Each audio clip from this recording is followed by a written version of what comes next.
मित्रांनो, आज आपण एक अशी कथा ऐकणार आहोत ज्यामध्ये स्वामी समर्थ आपल्या भक्ताला स्वप्नात येऊन कशी मदत करतात ते आपण आजच्या या कथेमध्ये ऐकणार आहोत. पण त्याआधी तुम्हाला आपल्या व्हिडिओला एक लाईक करून घ्यायचं आहे. तर चला मित्रांनो, जास्त टाईमपास न करता आपल्या व्हिडिओला सुरुवात करूयात. मित्रांनो, ही कथा आहे एका साध्या भक्ताची. तो भक्त गरीब होता, पण त्याच्या मनात खूप मोठी श्रद्धा होती. तो रोज सकाळी उठल्यावर पहिलं नाव घेत असे, श्री स्वामी समर्थ. पण मित्रांनो, त्याचं एक स्वप्न होतं. एक दिवस त्याला अक्कलकोटला जाऊन स्वामी समर्थ यांचं दर्शन घ्यायचं होतं. पण त्याची परिस्थिती खूप वाईट होती. घरात पैसे नव्हते, काम नीट चालत नव्हतं, घरात रोज भांडणं होत होती. आणि एक दिवस त्याच्या आयुष्यात खूप मोठं संकट आलं. त्याचं काम पूर्णपणे बंद पडलं. तो खूप निराश झाला. त्या रात्री तो देवासमोर बसला आणि रडत रडत म्हणाला, स्वामी, मी रोज तुमचं नाव घेतो, पण माझ्या आयुष्यात इतक्या अडचणी का आहेत? मी इतका एकटा का पडलो आहे?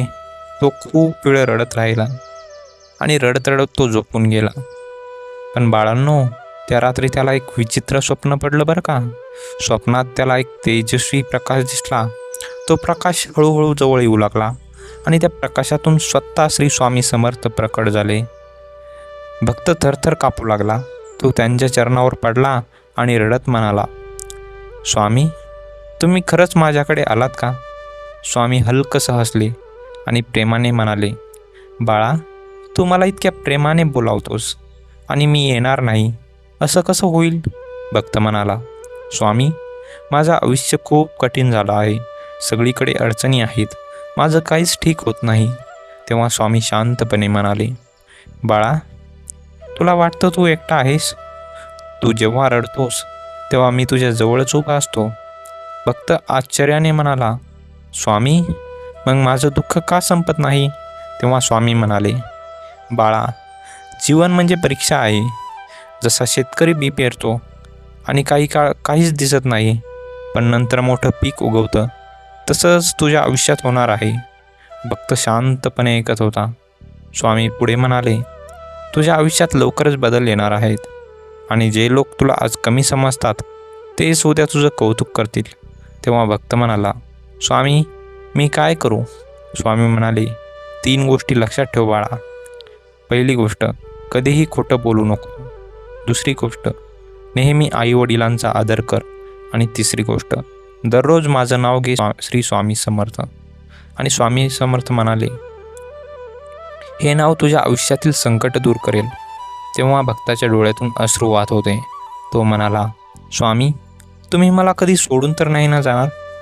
तेव्हा स्वामी त्याच्या डोक्यावर हात ठेवून म्हणाले, बाळा, मी माझ्या भक्ताला कधीच सोडत नाही. जेव्हा तुला वाटेल की सगळं संपलं आहे, तेव्हा डोळे बंद कर आणि माझं नाव घे. मी तुझ्या पाठीशी उभा असेल. इतकं बोलून मित्रांनो, स्वामी हळूहळू अदृश्य झाले आणि भक्ताला अचानक जाग आली. तेव्हा त्याच्या डोळ्यात अश्रू होते, पण मनात खूप शांतता होती. त्या दिवसापासून त्याने रोज मनापासून नामस्मरण सुरू केलं आणि काही महिन्यातच त्याच्या आयुष्यात मोठा बदल झाला. त्याला चांगलं काम मिळालं, घरात सुख शांती आली आणि त्याला एक गोष्ट समजली की स्वामी समर्थ खरंच आपल्या भक्तांच्या पाठीशी उभे असतात. म्हणूनच आजही लाखो भक्त म्हणतात, भिवू नकोस, मी तुझ्या पाठीशी आहे. मित्रांनो, तुम्हाला ही कथा कशी वाटली ते कमेंटमध्ये सांगा. आणि आपण आपल्या यूट्यूब चॅनलवरती नवीन असाल तर आत्ताच आपल्या यूट्यूब चॅनलला सबस्क्राईब करून घ्या, जेणेकरून तुम्हाला असेच नवनवीन व्हिडिओ पाहायला मिळतील. तर चला मित्रांनो, भेटूया एका अशाच कथेमध्ये. तोपर्यंत श्री स्वामी समर्थ.